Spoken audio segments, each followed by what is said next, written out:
Imagine you're training for something, some sport you like, some event, or just living your life, and you get injured. Here I'm gonna show you the 5 most common mistakes people make while they're rehabbing and getting back from an injury. But also I'm gonna show you how to fix them. Let's go then.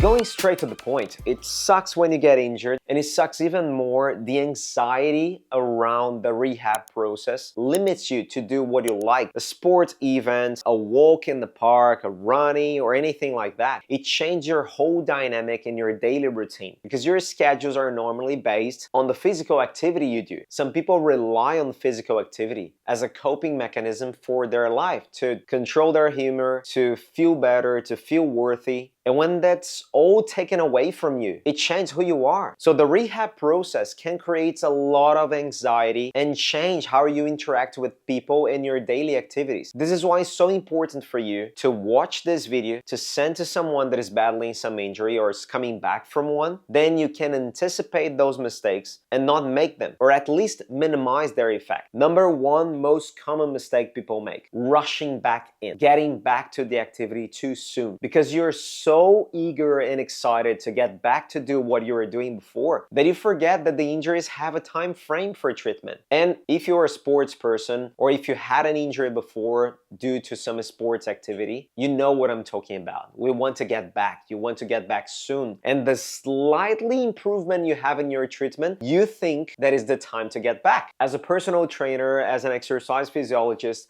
I can say that's the number 1 mistake for all the people that come to see me, or the mistake I made myself too. Best way to fix that mistake: first of all, if you don't know the time frame that you're supposed to be following on the rehab, look for a professional to give you that time frame based on the protocols, based on the research. Then you're gonna have the professional support to tell you when is the right time to come back. Also, try to find the specific milestones, especially related with pain, function, and time. The rule of thumbs I use with all my clients is: if it's painful, wait until it's not painful anymore, or at least not in the same level, and you would just try to change something after a period of stagnation, which means it's super painful, you try to do your treatment, and then it's less painful, and you just go to the other level when the pain is stabilized for at least 5 days or a week. That's the most generic way to treat it if you don't have a professional to support you. And based on the first 1 most common mistake comes the second most common mistake, which is what I call too much too soon. It's also one of the reasons why people get injured. It's all related with the anxiety to get better. And as soon as you feel a slightly improvement,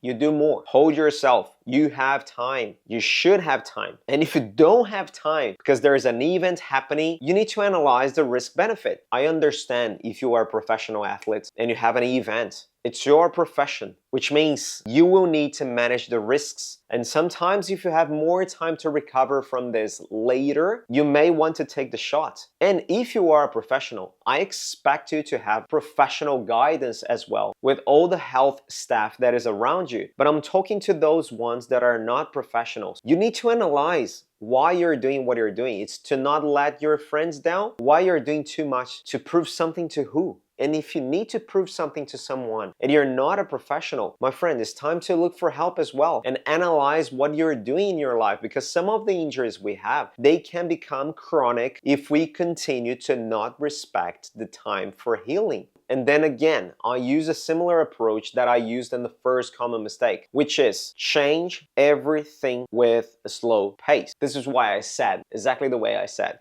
change everything in a slower pace. I will change 1 variable of your program. I will maintain that same variable for a period of time while I observe if you don't get a relapse or if you continue improving or stable, depending on the injury, depending on the case. But I like to use a 7 days, whole week, to observe what's going on. So if I increase your weight, I'm going to observe during the week. If everything's fine, next week I increase a little bit more. And I keep going that way. You're never gonna make some mistake that is too bad if you always increase something around 5 to 10% maximum on your load of training, on your weights, on the number of repetitions you do. Try to stay in that number, 5 to 10. If you don't have some professional to analyze your case specifically, that's a disclaimer, guys. These are general rules that do not apply if you have someone that can help you specifically in your case. Third biggest mistake, not addressing the causes of your injury and only treating the consequences. For example, you're running, you felt some pain on your knee, and then you treat the pain so the pain gets better without necessarily knowing what caused the pain. Is a movement asymmetry? Is an imbalance in your muscles? Is a problem with volume? It's a problem with functionality and strength. It's important that you decrease the symptoms of your pain, resting most of the time. But if you don't treat the real cause of it, that probably will continue to happen. Then the best way to treat that, it's by screening it. It's by to do tests on it. If you don't have access to someone to do those tests for you,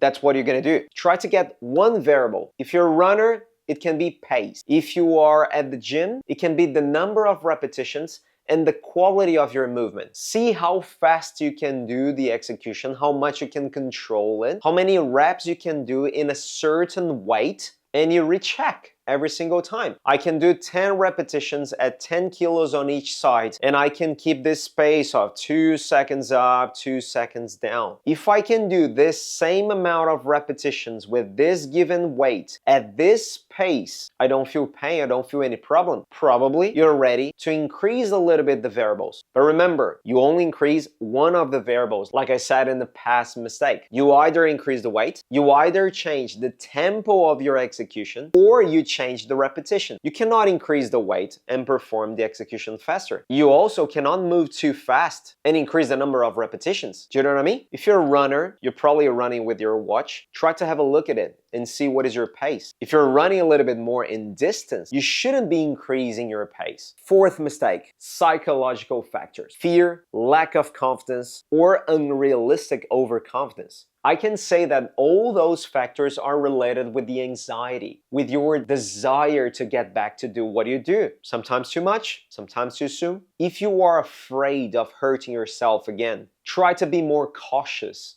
when you're back to the activity. I said around 5 to 10% of increase in any given variable. Try to do less. But do not be afraid of exposing yourself a little bit. Otherwise, you can be developing what we call kinesiophobia, which is the fear of moving. Very common to all of us that had a major injury. It's hard for you to step your feet on the floor harder when you have had a knee injury, for example. And I always say to everybody, talk to someone. If you cannot talk with a health professional, talk with a friend. Express what you're feeling. If you're afraid of something, if you're frustrated that you would like to come back and you cannot. When we say those things out loud to someone we trust, we're also listening to ourselves. And sometimes you can have an insight when you hear yourself saying, when you hear the word you chose. It's important to talk with people about your fears, about your anxieties. I leave the comment section open here so you can do the same and we can have this interaction. And try to realize if your actions are being conducted by fear,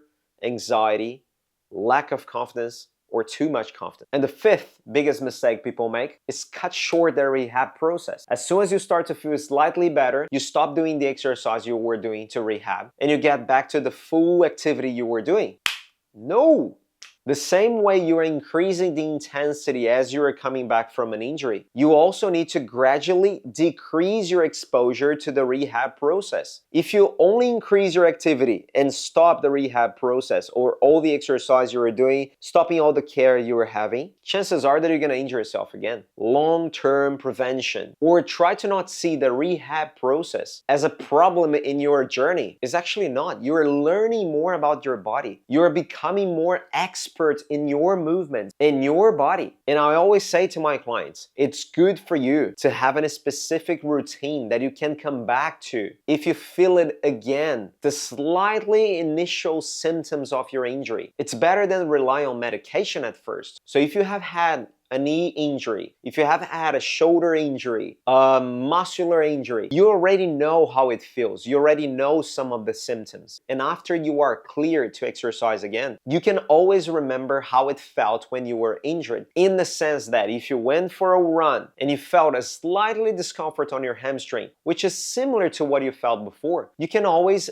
readopt or reinsert in your routine some of the exercise you used in the rehab process. If the cause of that little discomfort is the same that led you to the injury before, those exercises that treated you in the rehab process will most probably do the same again. I know it can sound crazy, but every time I have an injury, I discover something about myself. I discover something about my psychological patterns. I discover something about my body and its imbalances or not. I discover something about some of the movements I do that can be wrong or not. And I create a mini version of that rehab process for each one of those problems. If I feel it again, I know how I approach it psychologically. If I start to feel some discomfort, I know which exercise I can go to. And if I get concerned about something, I can always use the same time frame I used in the past and worked for me. But again, if you're having the same injury over and over and over and over again, something's wrong. Or it's wrong with the way you approached the situation. You're not doing what you should be doing, or you're doing too much, or you're not surrounded by people that could help you, or you're using exercise as a coping mechanism for some other problem in your life that while you don't fix it, will continue to be a problem because you will continue to exercise and push your body to minimize an external problem in your life. Try to think about that. Please remember to like this video, subscribe in the channel, share this with your physiotherapist, with your exercise physiologist,